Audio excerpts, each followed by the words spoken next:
Hello friends, a very warm welcome to my channel. In this video, we are going to talk about Cyient DLM. This is a company in electronics manufacturing sector. This sector has a huge size of opportunity in India going forward. In fact, globally also, and very good tailwinds. Before we move forward, if you're new to our channel, please do subscribe and hit the bell icon to get updates of all the new videos that we upload. Here is a small disclaimer as per SEBI regulations. You can pause the video and read it. We'll discuss the video in three parts. In the first part, we'll talk about the business of the company. In the second part, we'll talk about the financials. And in the third part, about the valuations of the stock. So let's say an aircraft manufacturer wants to develop or manufacture an electronic control unit. The first option with the company is to manufacture it in-house. And the second option is for them to outsource it to another company like Cyient DLM. So if they outsource it to a company like Cyient DLM, they work with the aircraft manufacturer right from the design stage, design the entire product, procure all the relevant raw materials and components, assemble it, test it, make a prototype and show it to the aircraft manufacturer. And then after they approve, they scale it and manufacture in a large scale. Even after selling, they also do the maintenance of it. So this saves a lot of time and energy for the aircraft manufacturer, and in turn for companies like Cyient DLM, it generates revenue. So like this, other than the aerospace industry, Cyient DLM does this work for various other industries like defense, automobiles, medical, industrials, etc. So this company works in aerospace, defense, medical, industrial, in industrial specifically the semiconductor equipment, automation systems. Then in automotives like EV, a major chunk of their revenue comes from aerospace, about 43%, 27% comes from industrial, medical about 19%, and the other sectors. Going forward, the company wants to diversify more and reduce their dependence on defense and aerospace segments. Now, what is different in this company compared to the other electronic manufacturing companies is this company wants to transform itself completely into build to specifications model. Now, there are two ways of manufacturing or contract manufacturing. One is where the client gives you the entire specifications of the product. You just have to manufacture and give it to the customer. In the second model, the contract manufacturer works with the customer right from the design stage. They do the complete architecture of the product, design, help the client, in fact, procure the raw material or components of the product, then manufacture, assemble and deliver to it. So when you work on this model, which is built to specs, you generate higher revenue, you generate higher margins, you have better relationship with your customer, longer relationship, more sticky relationships. So it is altogether a different transformed business model, which the company is trying to do in the longer term gradually.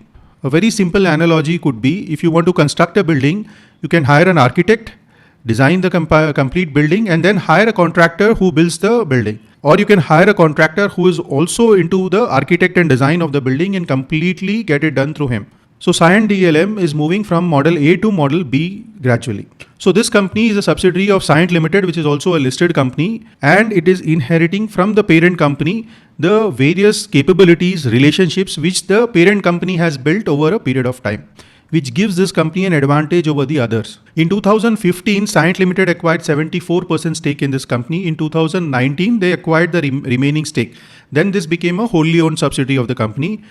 And in 2023, they got this company listed. So right now, Cyient holds about 52% stake in this company. And now this subsidiary is also an independent listed company. When you speak about the manufacturing facilities of this company, they have manufacturing facilities at multiple locations.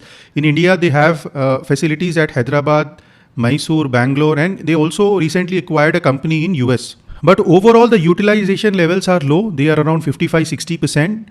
That's why you see the return ratios are also under pressure. But the advantage is that this company doesn't have to do much of capex in the near term. They just have to ramp up their capacities. Nearly 92% of the revenue of the company comes from exports. So primarily it's an export business. And they have very reputed customers like Collins Aerospace, Deutsche Aircrafts. In defense, they have worked with BEL. If you talk about the electronics manufacturing industry, it is an open truth that this industry has a huge market size, which will nearly grow to $1.1 trillion by 2033. So the size of opportunity is huge. It is up to this company how well they execute and how well they capture the market size.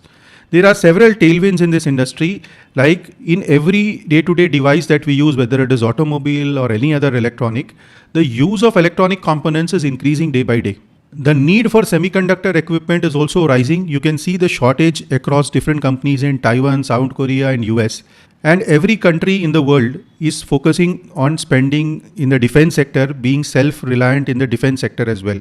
With the advent of AI, the complete infrastructure is changing. People require more supply of power. People need larger data centers. So in turn, the electronic manufacturing industry is set to benefit. There is a lot of competition in this space. In the listed space, this company competes with several EMS companies like Keynes, Avalon, Syrma, DCX Systems. In defense, they compete with the Astra Microwave. Then in aerospace, again, there are several companies like Unimec, Azad, Aegis.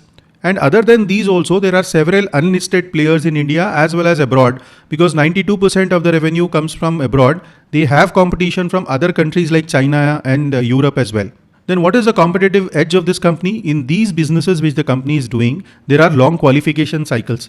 To get a product or business approved from a customer or to become an approved vendor, it takes so many years.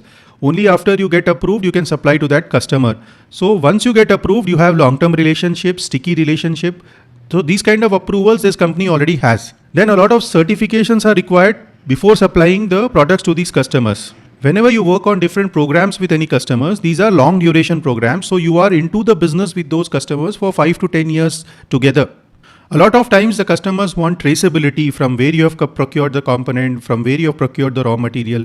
That kind of transparency is not possible to be given by every manufacturer. Then the company is developing capabilities to work in the build to specifications model, which not every EMS player has. Now going forward, what are the growth plans of the company? They are working on a framework called SET, which is strengthen, expand and transform. They want to strengthen the existing business by growing existing customers, increasing the wallet share with the existing customers and adding more products to be sold to the existing customers. So penetrating deeper and strengthening the existing business is one goal. The second one is to expand in terms of geography, expand in terms of customer base, expand in terms of capabilities and different products. Diversify away from the defense and aerospace business into the other new industries which the company is focusing on, and transform from build to print to build to specifications model. They are not giving specific growth guidance, but they are hopeful that FY27 is going to be a much better year than FY26, where we saw degrowth. They have a highest order book of about 2,400 crores, which is about 1.5x of their FY26 revenue, which gives them visibility of growth for FY27. The build to specs transformation will result in higher margins in terms of business, and they are confident that this 10% EBITDA margin which they achieved in FY26, they will continue to maintain double-digit EBITDA margin going forward also. Now, what are the risks of investing in this company? There is customer concentration risk, because in every segment they work with a handful of customers. There is technology risk, because they have to be up to date with all the technologies which they are working on. Long duration programs, sometimes it takes a lot of time for a product or program to be approved from the customer. Then the offtake of the delivery of the product takes a lot of time. So this kind of a business model poses challenge in terms of product approval as well as the working capital cycle as well. And working in this kind of a model creates lumpiness in the business. You can't watch these businesses on a quarter-on-quarter basis. Watch them at least on a year-on-year basis to see where the business is heading. If you look at their inventories and data, they are slightly on the higher side. So efficient maintaining of working capital is a challenge for this company. And because the inventory levels are elevated, the company is unable to generate positive cash flows. 92% of the revenue is from exports. So anything happening in the countries where they are supplying, those geopolitical risks will impact the business of this company. A lot of components are imported from abroad, assembled in India and exported. So supply chain constraints also come along with it. And they recently acquired a company which is based in US. So integration of that company with this company could be a challenge. Before we move forward, if you're not a part of our Telegram channel, do join today by clicking the link in the description so that you join the correct Telegram channel. Every day before the market opens, I share my market commentary and lot of interesting news which will help you manage your portfolios better. More than 10,000 people are daily in touch with me through my Telegram channel. It's a free channel. Join only using the link in the description. Now coming to the financials, the company saw a steady growth in revenue up to FY25, but FY26 saw a degrowth in revenue. A similar pattern you'll observe in EBITDA also.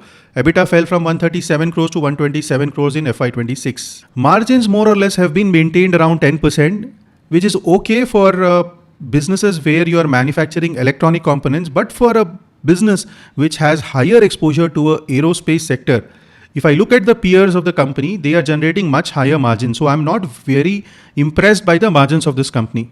Because the utilization levels at the manufacturing capacities are low, the return ratios are also low. ROC is 10%, ROE is 7.5%. Promoter holding due to several fundraisers has come down to about 52%. Debt is under control. Debt equity ratio is just 0.17. But the inventory is really high. We should see whether the management can manage their inventory better. Debtors are slightly on the higher side. Cash flows are really poor. They are unable to generate positive cash flows every year. And in the recent 3 quarters, we saw degrowth, which makes me a little skeptical about the growth going forward.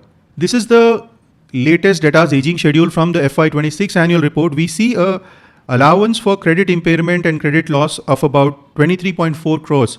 So they are providing an allowance for bad debts in their debtors aging schedule. So we should monitor this figure going forward because the company is unable to recover their debtors fully. This is an indication. Although the long pending debtors right now in the balance sheet are not much. Coming to the last and the most interesting part, that is valuations. Right now, the stock trades at about 26 times EV/EBITDA, 59 times price to earnings. The IPO came at 265 and right now it trades at around 545. So the people who got allotment in the IPO made good money. The stock went to as high as nearly 850 to 900 zone.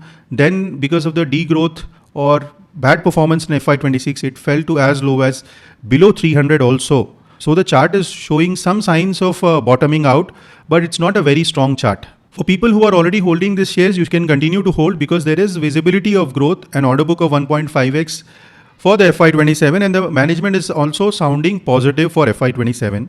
For people who want to take a fresh entry in the stock, looking at the margin profile of the company and the cash flows, the valuations at present are not very reasonable. Wait for a small pullback in the stock, then slowly start building a position. Or the biggest risk in this company I see is the execution. So in such kind of companies, you can't take the entire position at once. Take a small position when you see a pullback in the script and then see quarter on quarter whether the management is delivering what they are committing in the previous earnings call. If they are doing so, then gradually increase your allocation over a period of time. But the only good thing is the company is operating in a sunrise sectors. So that's about Cyient DLM. I hope you like the crisp analysis. If you like it, hit the like button and subscribe to our channel. If you want me to make videos on your favorite stocks, do mention in the names in the comment section. Do join our Telegram channel by clicking the link in the description. Thank you for watching and have a wonderful day.